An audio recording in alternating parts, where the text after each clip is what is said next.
Well, welcome into Phoenix edition, NASCAR Inside the Race, a non-muted mic. I'm going to tell you, I wish I could share the producer chat right here because it was absolute panic from everybody that knows what they're doing when I had myself muted from the office here, the lab in Cornelius. Joined, as I was trying to mention, not by Jeff Burton this week, but we have Dillon Welch, CW Network pit reporter who was out in Phoenix early in the weekend, came home, watched the race back home. Thanks for joining in. Kim Coon, also from the CW, but Kim, still out in Phoenix. You got to enjoy the race from the West Coast today. How was it in person? It was good. The weather was beautiful. The crowd looked absolutely fantastic. And then the drivers actually put on a great show today. So 2 thumbs up. 2 thumbs up. I love it. Dillon, thanks for joining. You know, it was way smoother when you weren't the guy. So I appreciate you coming in. This is exactly how it started. This is total chaos, and it's a live reaction to the race. That's the goal of this. Doesn't want to be too scripted. So I have a lot of questions for you. But overall, give me, you watch a lot of racing. Give me your Phoenix opinion. Yeah, I loved it. I thought the option tire strategies and everything that came with that, you know, that was obviously the biggest story of the day. And I thought that was great. I thought it made it more of a compelling race than we've seen in the past from Phoenix, you know, especially the spring race. So I enjoyed it. I was entertained trying to kind of keep track of everything all day. So we have multiple groups here. It's a little bit different than last week where we're still on YouTube. So we appreciate everybody who's on YouTube. If you're going to listen to the podcast later in the week, we'll try to do the best we can keeping you up to date. But we also we're live on X. So we have a whole different group. I'm at Steve Letarte on X. Send me some questions because I don't quite get the questions the way I did last week on YouTube. So don't be afraid to just send them right to my social media account or Kim or Dillon, and we'll answer all the best as we go. Because there's a lot to break down. We got to start with the man of the hour. The man of the hour for the last 3 weeks. I should have saved some accolades. I didn't know I was going to talk about him 3 weeks in a row. Christopher Bell, you know, we try to talk about the turning point. I think the turning point's when they unloaded. I mean, there's nothing about this 20 car. The only way I thought he could lose, guys, is in the craziness of the tires or the cautions. I mean, he was hands down the best car all day in every situation unless he was behind on tire. Was it that clear in person, Kim? I would say so. And you mentioned the turning point for Bell. I'm going to back it up to the end of last season. I think the turning point for Bell was when he stepped into the media center after Martinsville and put his foot down. And he's talked about wanting to be a leader at Joe Gibbs Racing and taking a leadership position. I think that's the first time we saw it. And so I think there's a different mentality for Bell in general. You know, we joke about he keeps receipts, and a lot of us have doubted him the last few years as a legitimate championship contender. And I think he's showing that he is. And I'm gonna throw a prediction out there. He's won 3 in a row. We're going to Vegas next week. He is great at Vegas. The last couple of years, when you look at last year, he had another lap or two. He would have won that race over Logano. So I think Bell makes it 4 in a row next weekend. Well, and how about this? Our friends from NASCAR Insights, our friends at Racing Insights, are dropping some nuggets for me as well. How about Christopher Bell's won the last 5 races for JGR? Right? So, I mean, you think about the lineup at Joe Gibbs Racing, the last 5 have come from the driver of the 20. I guess that's the smoking question then, Dillon, on the spot. I mean, is he now, I'm not going to say a driver because Denny Hamlin is still a pretty amazing threat with a couple other younger drivers there. But is he emerging? He's no longer one of the younger Gibbs drivers. Is he now that wily veteran next to Denny Hamlin? Yeah, I think he is. And I think he has the confidence now to be able to go out and back up, you know, his desires to be that. I think it's all kind of coming into one streamlined, you know, effort for him now. And look, I've watched Christopher for a long time since, you know, he ran dirt stuff, and he's always been talented. But he has always been quiet and reserved and just kind of, you know, goes about his business and is not flashy about it. I think this is him making a statement that it's time for people to quit saying he's underrated. He's one of the best drivers in this field, and it's time to give him his accolades. If you guys are watching in person, I just doubled down on my ability to run this thing. I know I muted myself, but I just brought this replay up in the middle of his comments, and I got a little grin out of both of my cohorts here, like they thought I was going to mess this up as well. We saw the first couple laps. I want to talk about this race because not only is it Bell, I'm actually going to pause it because I want to set the stage. 2 weeks in a row when Bell was involved, it's like my heart is starting to grow again at the style of racing we're seeing. I know it's intense, and I don't want to discount some of the pushing and shoving because there are race fans that love that. But I could run somebody over if I was fast enough to get there. But man, 2 weeks in a row, like little to no contact. I'm not going to say there was none, but I thought that Bell could have shipped the 11. I thought the 11 could have let Bell in line and sent him into turn 3. Like, there's a lot of other ways this could have played out. We had 3 of the biggest names, because I'm going to put Larson in this mix. We have his view as well. We're going to get to his in-car camera. Bell and Hamlin. Does that make Bell's wins more impressive with how he's going about it? I think it does, but that's just also kind of how he's always, I think, operated.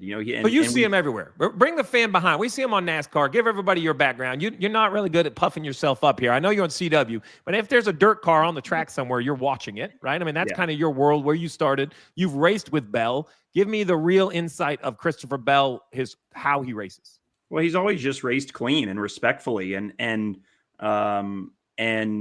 he races you hard, but he treats people on the racetrack, I think, the way he expects to be treated in return. I think you saw that last year at Circuit of the Americas when he got into Kyle Busch, and you could see the pain on his face when Kyle was talking to him or yelling at him, and that's not how he operates. He wants to race people clean and do it the right way, and he has. To your point, Steve, like, I think that's I'm sure it was important to him, especially because it was Denny, it was a teammate. But even if it wasn't, he's not a guy that wants to go down in there and just door you and knock you out of the way. Because, and I don't want to speak for him, but I think maybe it takes some of the satisfaction out of it for him. Yeah, and I think Kim, I think you said it the best. I wonder if he was racing in the series that he saw, and now he has enough confidence that he's just going to race the way he wants to race, whether that's the series or how other people choose to do it. Burton brought this up because, like I said, we've been talking about Bell now for 3 weeks. He thought when Bell went to the Phoenix Media Center and talked about how he felt he was wronged and he should have been in the championship for Burton, that was his emerging moment for Bell, right? That, hey, this guy now, maybe he's doing things for himself. He's not owing it to anyone. And as weird as this sounds, you would think a driver would get rougher, right? But for Bell, I almost think he gets cleaner. He's like, you know what? Everyone else thinks I need to race that way. I don't race that way. This is how it's going to be doing. And it's being returned by, it was who was it? It was Busch last week. This week was Larson and Denny Hamlin. Yeah. No, I mean, to your point about Jeff's comment, the Phoenix Media Center, that's what I was referring to at the top of the show. I said Martinsville. It was after the Martinsville incident, but he is coming into his own, and he's always, to Dillon's point, been a guy that wants headlines for the right reasons. He never wants a headline for the wrong reason. He's going to race respectfully, and in the times he's found himself in situations that aren't glowing, he's the first to apologize, to say that's not the way he races. And so I think maybe we are seeing, I don't want to call it a new Christopher Bell, because it's not. That's how he has raced, but somebody who is not afraid to do it his way. And he doesn't care what other people think. He's shown up every year. We see him show up in the playoffs. And I think that he is going to be a legitimate championship contender this year, if not, one of the guys we're talking about in the championship for. We're going to circle back with Bell. We're not going to let him cool off here by the end of the show, but let's just talk the weekend. Option tire. Man, if your drinking word was tire, you did not make it to the second stage. There's no chance. So, right? I mean, it was rough. It was a rough go. So the question is, do we like it? I'm going to go last here because I'm not going to lead the witnesses. You were there. Let's start with the fan in person, because as a TV guy, I think I sometimes see it too much from TV. Kim, you were out there. As a fan who bought a ticket to Phoenix, do you think they got better entertainment because there were 2 tires? Absolutely. I think if you're a fan watching that race, especially from the stands, and you're getting to see guys be Superman through the field. I mean, Ryan Preece, the first guy to try the option tire in stage 1, restarted 33rd, made it all the way to 3rd, just literally heaving through traffic. I think it absolutely put on a better show. Was it maybe a little bit harder to follow? if you're a fan? Absolutely. I don't know what it was like from the stands and being able to actually see which tires. Obviously, when you're seeing a guy just blow through the field, you know that they have the option tire on. But, as the tires are sitting on pit road, can they really get a sense of who's putting on what? I'm not sure, but I certainly think if you're a fan there today, that you got your money's worth. Well, for the fan in person, that's one opinion. Dillon, you're a racer. I mean, so look, option tires aren't crazy. What else do you do? IMSA? There's right IndyCar. Take us to how does IndyCar work? You covered it last year. Let's get the fan base up to date on how other series use option tires. Yeah. So IMSA, real quick, since you brought that up, theirs is a little more convoluted because you don't always know it's hard to tell what compound people are on, and the rules are a little different. But IndyCar, yes, they have the primary tire and the alternate tire. You have to run both in each race, a new sticker set in each race. And I always, and they started doing it at the end of last year on the short ovals, but in the past it was just on the road courses. And I always thought it was super compelling because there wasn't quite as big of a difference from the primary tires to the alternate tires on the IndyCar side of things, but there was enough of a difference that you had to kind of be in the know of what the benefits of each one were. And there was a lot of strategy to follow that was kind of ever changing. And I personally enjoyed that. I don't know. I think sometimes it does maybe get hard to understand or to keep track of, but I personally enjoy that. And I thought today it was, like I said earlier, I was entertained because of the fact that people could do something different, and you were kind of wondering, like I was curious when Logano when he had his first set on, and he was going to have to run 70 laps or whatever. It's like, well, is there a scenario where this works out somehow for him? Like you just don't know. And I think that's what, because any of those cautions fall a different way, maybe it does work out. And I think that's, as the crew chief, Steve, you guys probably don't like it because it just is another variable, but I think as somebody covering it or as somebody watching it, to me, that level of unknown, we are in the entertainment business. I think it's entertaining. So I don't have a problem with the concept. I'm not sure we have the recipe right. Today they had 6 sets of hards, yellows, call them what you'd like. You had 2 sets of options. I think 2 are so few that, I'm getting a lot on Twitter, right? So Andrew asked me, if you were on the pit box, how would you utilize this? I think the only chance to win this race was to have 2 reds at the end of the race. That was it. Like if you had to use a set, and most everybody used a set to make up for an issue. Logano, which we're going to get into, his restart penalty made up for an issue. Priest put them early. But if you were a set behind, you were kind of done at the end. The other thing is, let's talk about exactly how it works or how the people want it to work.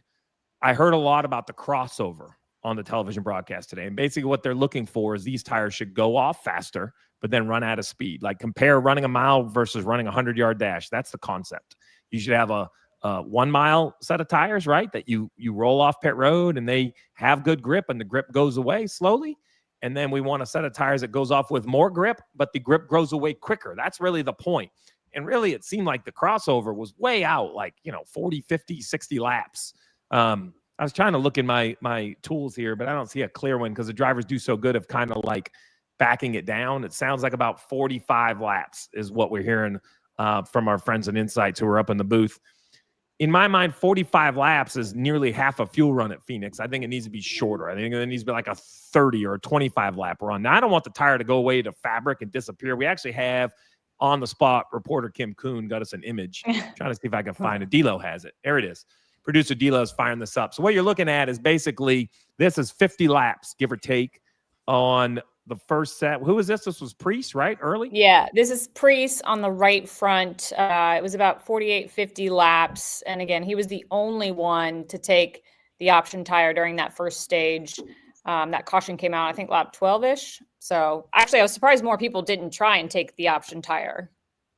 Yeah, I mean, so look, I've been looking at tires my whole life. This is a non-issue. that little bit of blistering right there. I mean, if that was 50 and you said it had to go 70, I feel great about that, especially later in the race, more rubber on the racetrack. I mean, there's no, some drivers might disagree with me as riding in the car, but for the guy who has seen a bunch of tires in his career, that's just not a big problem, right? He ran 70 or 50 laps on this set of tires and it's holding a good, look, tire issues used to be a big problem. Remember Bristol last spring? That was chaos. I want the fan to understand we brought the same tire back in the summer and it was basically fine.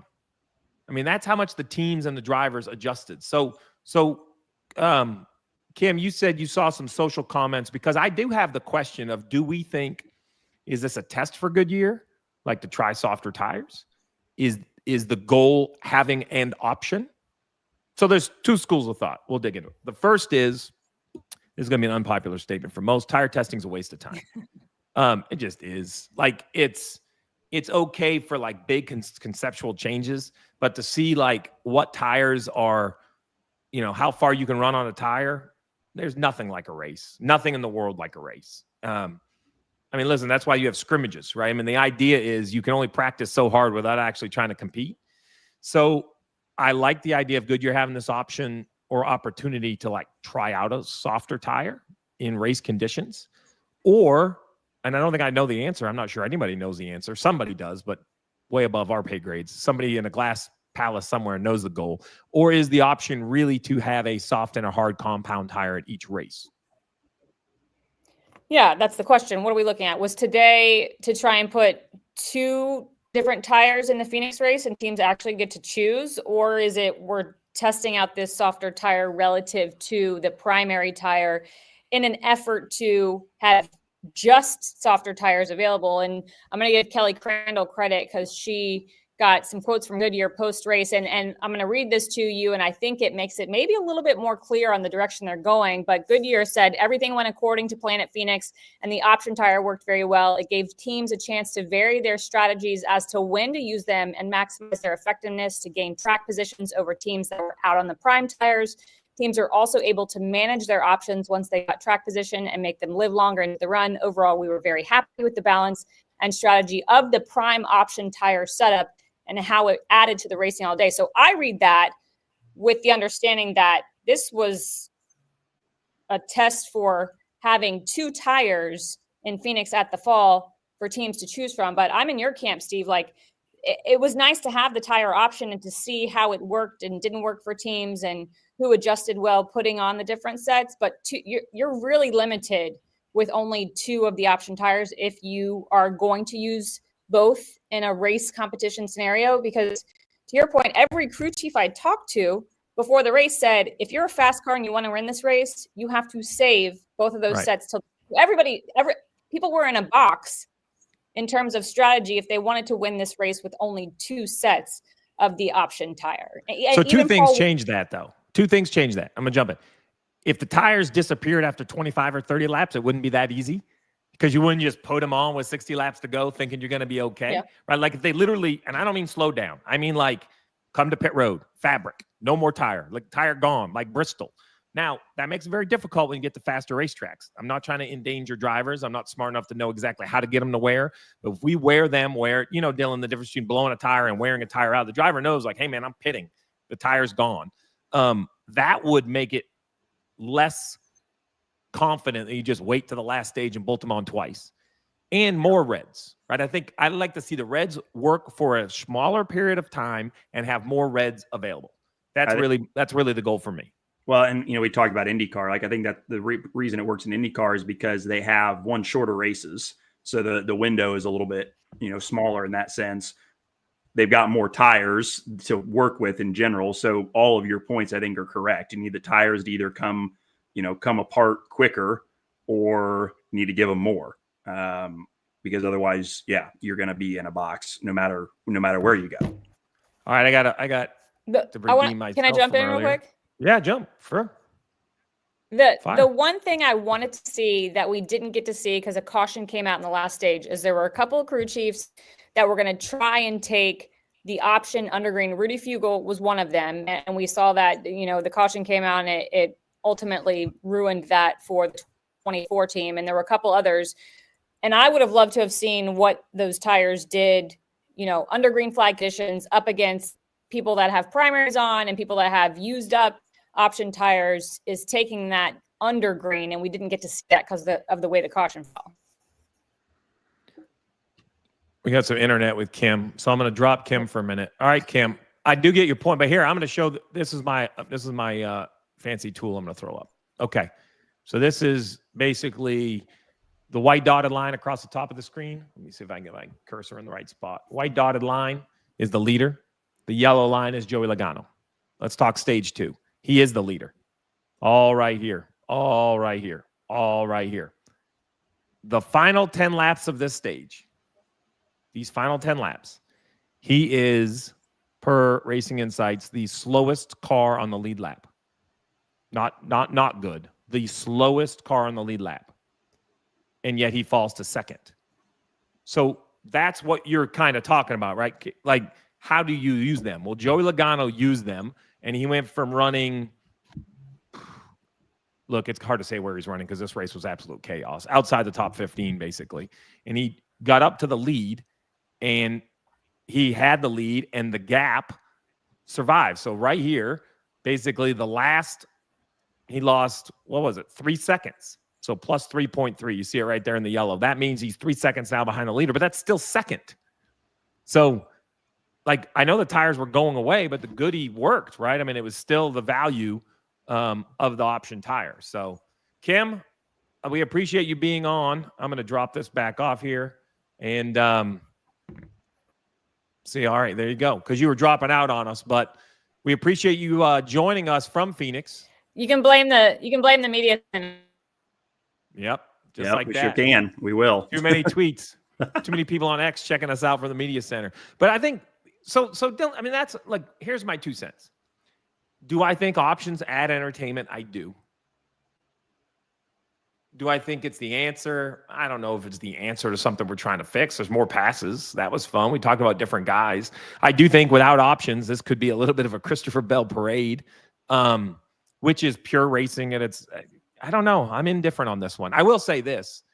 If we are going to have option tires at this race in the fall to crown a champion, then option tires just needs to be everywhere we run. That's a mile or under. My point is it needs to be how we do it. It can't be new. It has to be status quo. Does that make it? It's kind of like I have the same opinion on rain tires. Well, how realistic is that then to do that this year, the rest of this year? We just do option tires. I mean, I probably am not the right guy to answer, but it would seem like this is a long-standing conversation. I think there's already a lot of buzz about what a one race championship race format looks like and where it should be. And there's all these conversations. And for that reason, I don't need it. That's not to say we can't have it in the future. But I don't need it right now. Sure. Yep.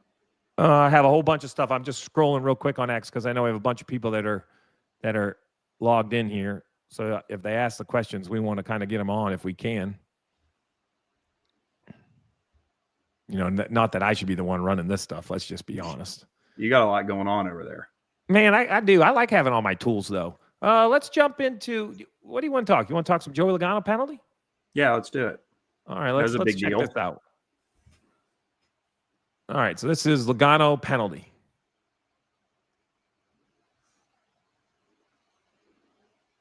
All right, I'm going to back it up. Here's the rule, folks. I'm going to go all the way back to the start. The rule is, here's a restart zone. I'm going to start. You see the line at the top of the screen? That's the beginning of the restart zone. The line at the bottom of the middle of the screen is the end of the restart zone. The leader has the opportunity to first select a lane, and then when he rolls into that restart zone, he can't decelerate in any manner. He has to roll in at pace car speed. They usually roll a little bit quicker than pace car speed because the pace car pulls off, but you can't brake check the field. He has anywhere in the zone, which goes by very quickly, right? Like, it's not like you're in there for very long. To fire, you can fire at the first line or the second line. Then everybody reacts. The other most important thing is every car, once the lane is established, has to stay in their lane, which means the 22 and all the cars on the inside row, as well as the car on the outside row, you have to stay in that lane until the start-finish line. So here at Phoenix, turning left is the goal. Turning left is the key. So as we roll forward, we're going to see right here, Joey Logano turns. And I mean, Not by much. not by much. Right there. Now, this is the right side of the car, so I can't see where the left side of the car is.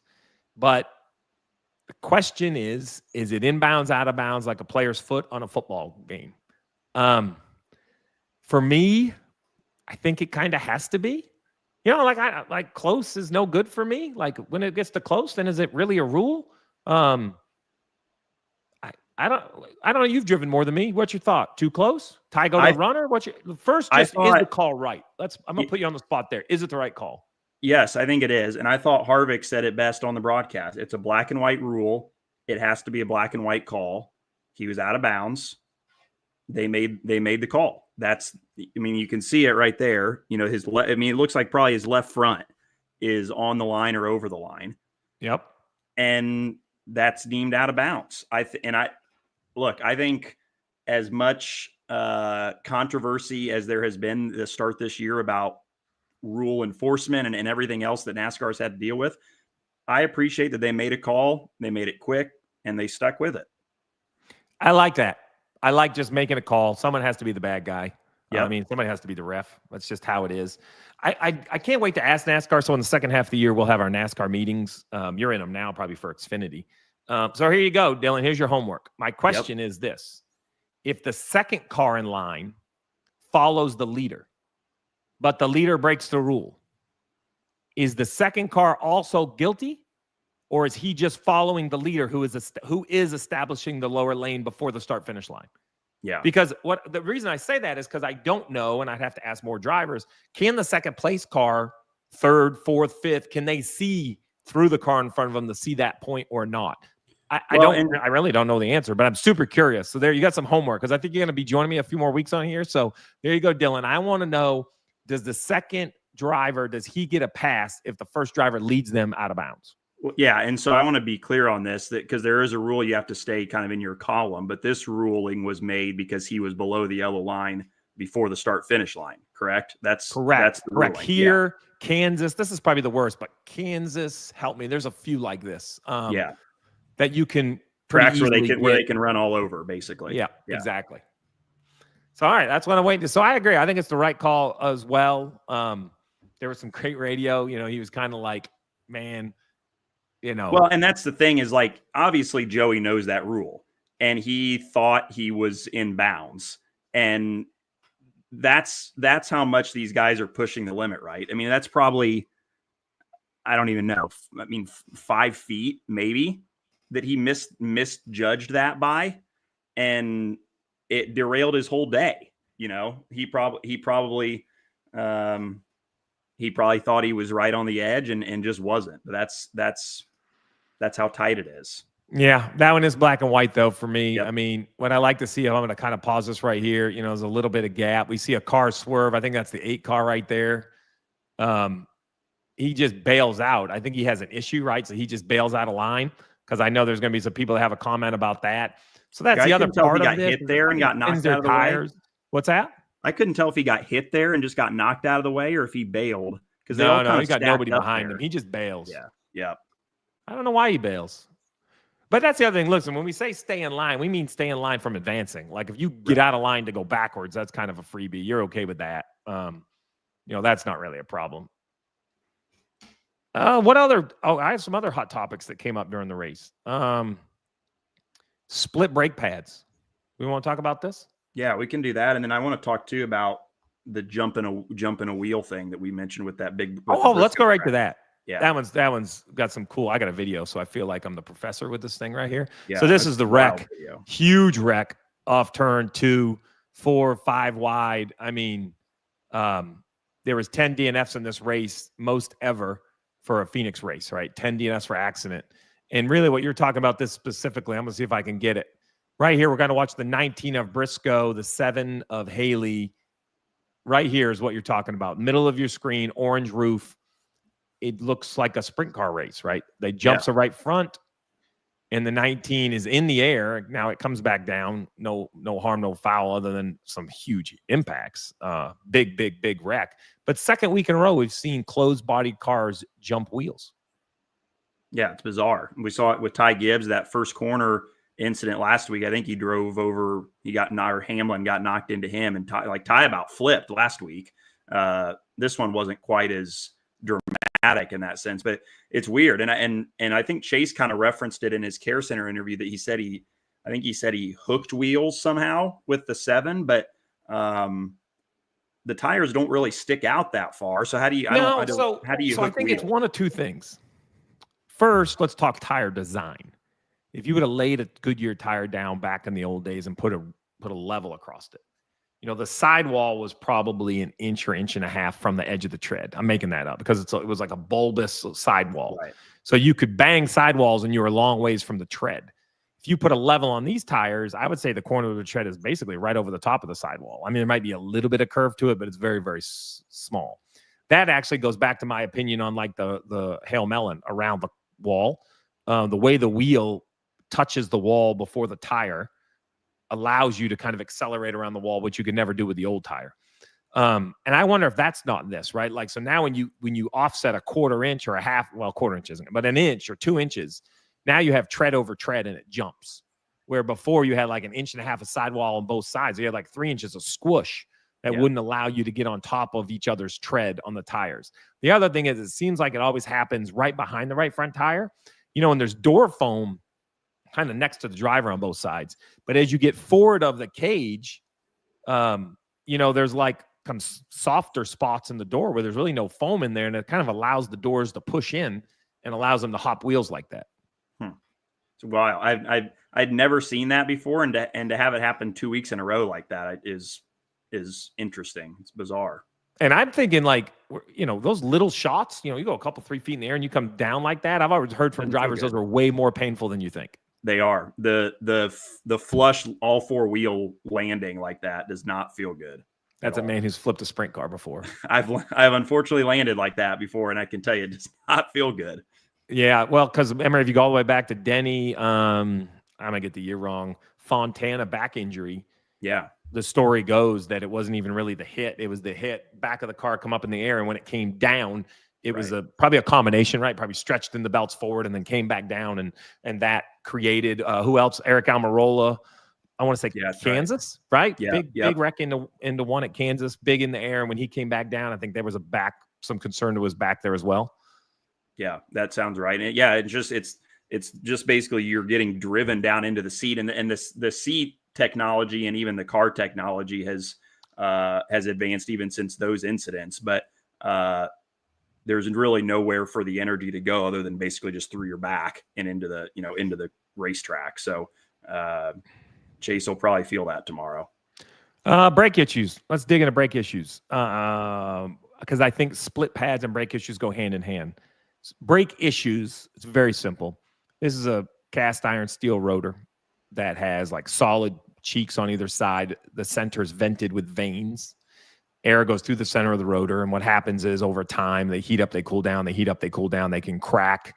And then the crack creates like a weaker point later in the race. And then finally the rotor explodes. And I had a great animation on NBC. I don't have that at my fingertips. If I did, I'd have played it by now. But it basically, you can squeeze the rotor so much that it grows. It's hard for the fan to understand.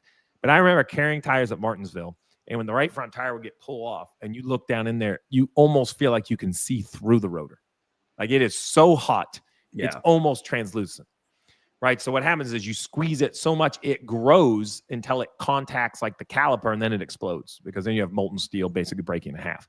So back to what I think causes that. Some of this is long straightaways, heavy braking. But the other thing, and Kevin Harvick said it multiple times, split brake pads. So for the rule of the next gen car, the calipers you run there's like a short track and a speedway. You basically, everyone runs basically the same thing. You as a crew chief, everyone runs the same rotor. You can decide how much you cool them, what brake pads you run, and the bias, meaning how much force hydraulically goes front to rear. Those are basically your adjustments. Everyone thinks that you run the same pads across the front, and that is not the case. What happens is cars get loose in, get on the brakes, the back of the car wants to loop around, spin out. So what helps that is by taking away left front or left rear braking capacity. In the rear, it's super popular because when you lift, not to get all way off the deep end and dorky, but like the engine decel comes all through the left rear tire. Like majority is through the left rear tire. Like when you get off the gas and you hear the engines go, like rev it up, right? That's the left rear tire braking. It's not both rears. It's mostly the left, right rear a little bit. So if you want the rear tires to do the same amount of braking, you got to have way more aggressive brake pads. So when I step on the brakes, the right rear has to have way more grip than the left. Concept in the front's the same. So then what happens is now you kind of are taking a braking force away because everybody else has like, so we'll say optimal is the most grippy pads on both sides, but now you're loose in. So I can't add right front braking. So I take away left. But then you, the driver, Dillon, said, well, I want to slow down just as much as I always have. So I got to use the brakes more and more and more and more and more. Now the right front specifically is doing more and more of the work. And therefore, and you go to a high speed track where you don't want to have any opening. Right? I don't want to cool these brakes, and I don't want to overcool them. I want the downforce. So this is Bubba Wallace. I'm showing it right now for those of you who are watching on X. Let's go on board. Boom. You see the hood flap come up? That's usually the rotor brakes goes through the wheel, if not all the way through the hood, and he's off for a ride. They actually have a great look back from the 12 car. Do you see that on the broadcast? It had a little smoke out of the right front. And there you go. There it is. Oh, there it is. First of all, my man with just mechanic square gloves, tougher than me. That's gonna be hot. Yeah, that's gonna be hot, my man. Get yourself a shovel. There's the look. Top and bottom are the two cheeks of the rotor. The walls. I don't know what other people would call them. Kind of the surface, and then the vanes. You were looking at a pie section from the inside. That would have been where the air was entering and it was exiting on the top, which you can't see. It's interesting to me, and I know that the Cup brakes are different than the Xfinity brakes. But even yesterday in the Xfinity race, there's a lot of guys that like all race, you're dialing brake bias in and out. And it seems like this is a place where the car never is doing anything perfectly because you're always everybody always battles tight center here, loose in, loose off, tight center is what you hear all day. So they're always working on the brakes. Is that kind of true of the Cup car too? Like with those guys have been doing the bias all day long, working on that. They are, and they just have less tools. So back in the day, show my age, we had all the tools, man. We had like a lever that would move the bias front to rear. We had a lever that would shut the left rear brake off. We had another valve that would increase the braking from the right front to the left rear. Like we had all these different knobs, and we would use all those to dial the car in on deceleration because, to your point, what I want to do to the car to make it good into the corner is just inverse of what I needed to do when it finally gets there. So we had to use the brake. So what's different? Well, I'm on the brakes in the middle of the corner. I'm on the brakes on entry. I'm not on the brakes in the middle of the corner. So let's adjust the brakes. So man, we had knobs for that. Hell, we had knobs. Jimmy Johnson had levers at Watkins Glen. He would flip it 3 times a lap. Wow. Turn 1, the bus stop, and turn 6 were 3 different brake settings, right? So we had levers for levers, knobs for knobs. In the Xfinity series, you still have a little bit more adjustment. It's kind of going away, which I don't think it needs to be there. This is not I actually think what NASCAR has in the Cup Series is enough. But this can be a self-induced, not a purposely self-induced, but the drivers can adjust and then drive themselves into a brake issue. Yeah, that makes total sense. I was going to show this because this is tied to another guy that went around. You want to talk about bad luck of bad lucks. I couldn't believe they put that graphic up. His last 8 finishes, he hadn't had a top 20. I mean, it just. And here you go. This is the look, right? Like I'm telling you, he's driving it. Like he's not just standing on the brakes going straight. He's, I think, off the brakes, which is why the back of the car starts to come around. It always amazes me that drivers can drive right into the wreck. Like, I mean, literally like driving. Like I would have just quit at that point and be like, I'm going to hit the wall. You always think you can save it until you can't. Great ones. I love that. Yep. Take every swing at it. Yep. What else we want to talk about? Let's talk about some guys that had some good days. It was total chaos. We talked Christopher Bell. We're going to end on Christopher Bell. Denny Hamlin, a little out of the nowhere second. Yeah. I thought he was going to steal it. I really did. I thought he had the top going into 3. And I thought it was going to be the win. Yeah. Best finish of the year for him, which, and first top 5 finish at Phoenix in the next gen car, according to our Racing Insights guys. So, yeah, you're right. Like he kind of came out of nowhere there with that on that last restart. And then was in the right spot, I guess. And I feel like it's so tricky when you go into 3 like that and you're side by side with the guy. And because you almost expect to get run up the racetrack, but you hope you can use the momentum of that outside lane to just beat him to the line. It's a tough spot to be in, I think, if you're Larson, maybe, and he kind of said it even in his post-race interview to Fox. He might have been in the best spot there because he was in a spot to just drive around him if they both went down in here and crashed. But Bell stayed off of Hamlin, to his credit, and we got another good finish out of it. Yeah, I actually like this. Let's compare. I got it right here. Producers were ahead of me. They knew where I was going to go before I knew where we were going to go. This is the day before. Good producers. I'm telling you, this is the day before. And so the thing that's interesting to me, because I interviewed Alex after the race, the thing that is interesting to me is that, he left Almirola the bottom on entry to 3 on purpose here. Like, he goes high here on purpose. Because he said, I thought he was just going to let me drive back to his door and we were going to go side by side to the line. And, you talk about dirt racing earlier. Alex is a dirt racer and he kind of understands this mentality. Almirola wasn't giving him a slide job, but when you have a guy on the bottom of you that is trying to pass you and he's going to slide up a little bit, there's always that chance you're trying to beat him to the center of the corner if you're on the outside, but there's always a risk that guy just keeps sliding up.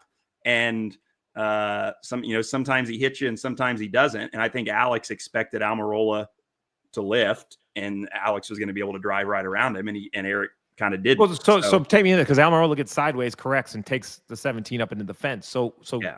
In your opinion, was Bowman, it's easy to say, well, he had to slide up because he was loose, but is Bowman basically like, well, he overdrove it. He was loose because he was trying to carry too much speed, I think, and Alex said, like, he thought his the way he thought it was going to go was that Eric was going to not hit him, that they were going to be able to just go in there side by side. Alex was going to have the momentum from the outside and he was going to beat him to the line. Now, I don't think when I'd interviewed him, he'd seen maybe a replay to know that Eric was sideways and was just chasing it up the track. But that was his thought process, is that he was just going to be able to beat him to beat him basically to the apex of turn 4 and be okay. So, and really kind of the same thing happened tonight, right? They just stayed off of each other. And here we are on board with Kyle Larson. I love the new looks. All the new NASCAR Inside cameras are just spectacular, right? So we're coming now back to the white. Larson's trying to figure out what they're going to do, or this might actually be coming to the checker. Maybe I'm lost in this situation here. This is the white, coming to the white, I think. Yeah, so this is the white, right? So there you go. So let's talk about that. So that's the 11 of Denny Hamlin winning the race, if that's the checker, but it isn't, right? So we get a dress rehearsal. Is that fair? I always say that every lap is a dress rehearsal for the driver. So we have Larson deciding, he shoves the 11 off into 3. The 20 doesn't have to beat him to the line here. So there's no crowding, no anything. He stays nice and tidy. Very clear to me that right here, 11 wins that race. That's the white flag lap. He's the leader, right? So now we're going to do it again. That was a dress rehearsal. Now we are racing back to the checkered. And you could kind of see it there, that just the angle of how you come off of 4, that inside car always washes up. It's just how you have to run it to keep your momentum built up. So now the 20 much deeper in the corner, and that's the difference, right? He doesn't try to be tidy at all, and he goes up, makes a little contact, and man, and that little bit of contact slowed the momentum. I'm going to tell you, middle of the corner, I wonder if Larson thought, payday, these guys are going to do it. I'm going to have a chance. It's like if Bell had went in there any harder and had got into Hamlin more, who knows? Maybe he comes across his left front and they get turned into the wall and Larson's your winner. Like, that's, I think he probably thought he was in the catbird seat there, but for sure. Bell did it, I guess, about as good as you could do it. Larson 3rd, Barry 4th, really Busher 5th, Byron, Bowman, Busch, Zane Smith 9th. 21 car. Am I the only one? Like, he's kind of in the front of these races. I know they haven't all gone his way, right? I mean, you and I know how easy they can go, but this is the first top 5 for the Wood brothers ever at Phoenix. Man, are you inside sure about that? I mean, we've been going to Phoenix for a long time. Listen, you got to check those stat guys. Yeah. I'm sure. I got a confirmation. So think about that. First time ever the historic Wood brothers have finished in the top 5 at Phoenix for Josh Berry. That's a hell of a stat. I had no idea. First time starting and finishing in the top 5 since Kansas, May of 2021 with old Matty D behind the wheel. Now, we know they got their 100th win last year with Harrison Burton, Daytona, in the booth for it. Diffie made the call. It was like electrifying. But Josh Berry giving the 21 a great ride. And the thing that was impressive to me about that too is that he was up there all day. You know, like we saw Josh a couple times last year in the Stewart-Haas car, you know, qualify good and run up front, but then would fade at the end. Like he got stage points in both stages, finished 6th in stage 1, 10th in stage 2, and then finished it off with a great result. That's kind of, I think, what we've all expected from him. Now they just got to figure out a way to do it a little more consistently. But highest finishing Penske car, you know, if you want to call it that, Josh Berry. I wouldn't have had that on my bingo card at the start of the day. I have a couple. This is an interesting one. I would have never thought about that. There was a question here from Andrew who says track limits were a major discussion about COTA. You know, is that or could that be something at Phoenix? You know, put the grass back. That's my opinion. Okay, so that's fair. So you would rather it have some grass and define them to now. How much are we talking? Like all the way to the racetrack? You give them a couple lanes of flat? Like what's the Dillon Welch president for the day? What's the move? I'm of the opinion that Phoenix, that it should go just be the old Phoenix, the original OG Phoenix. But obviously we're not going to go back to that. But now, for the record, for people listening, hold on, because I'm going to crush poor Dillon here. One reason it was swapped, and this is going to sound dumb for the racers, but I can attest because I been in the TV booth for both versions. They moved all the fans in the shade.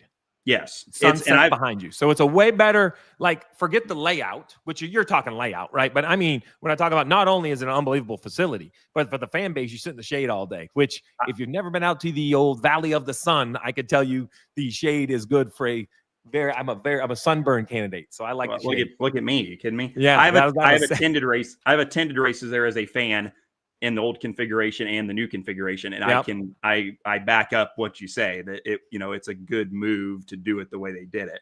But I don't know. I think you're always, it's hard because it is exciting. It's unique. You know, you get these insane shots of guys 5 and 6 wide on these restarts and like it's interesting, but you can't make, I don't know that you can, unless you just say, well, everybody's got to stay above the yellow line. It's right. like, how Which are I you don't want to do in why, because below the yellow line is in play in both corners. Yeah. Like I'm just a big believer. There's got to be a better way. I don't know. I hate track limits because they have to be enforced. Yeah, exactly. Yeah, no, nothing. So you and I are the same. So listen, insight, since I questioned the Wood brothers, now they're bragging a little bit. They're doubling down. Blow your mind on Joey Logano.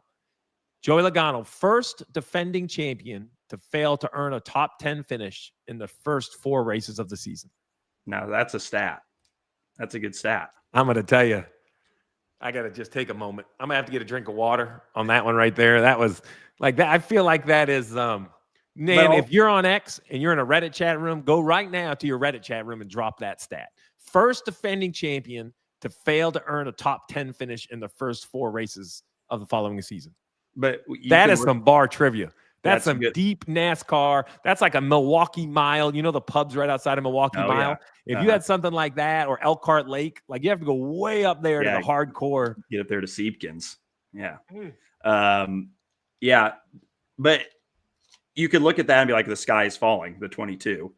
I feel like we all thought that last year. You know, they started the year, they were so bad at the start of the year, and he ends up as the champion. Like, I don't doubt the 22. And they're the king of the stage points, because if you look at where he's at in points, which I don't think I have that in front of me. Maybe I do. No, I don't. Where's the 22 in points? There, I got my man Trey, who's on this text thread. He'll bring it right out because he's scored a lot of stage points. Second in the stage makes up for, like they do probably today. So he's 9th overall. Is that in the season, Trey? I think it's 9th overall in the season is what he's going to tell me. Yes, 9th overall in the season. So, that's my point, right? Like, no top 10s. So that's why I know, you're going to get me in trouble with these late night conversations. But this is what happens. Top 5s, top 10s aren't the truth. The truth is, how many points did you earn every race? Yep. Right now, wins matter. Running in the top 5 matters because it shows competitiveness. But in the end, there are decisions made to score stage points at road courses now with option tires that you're down a pit road, man. You see it all the time.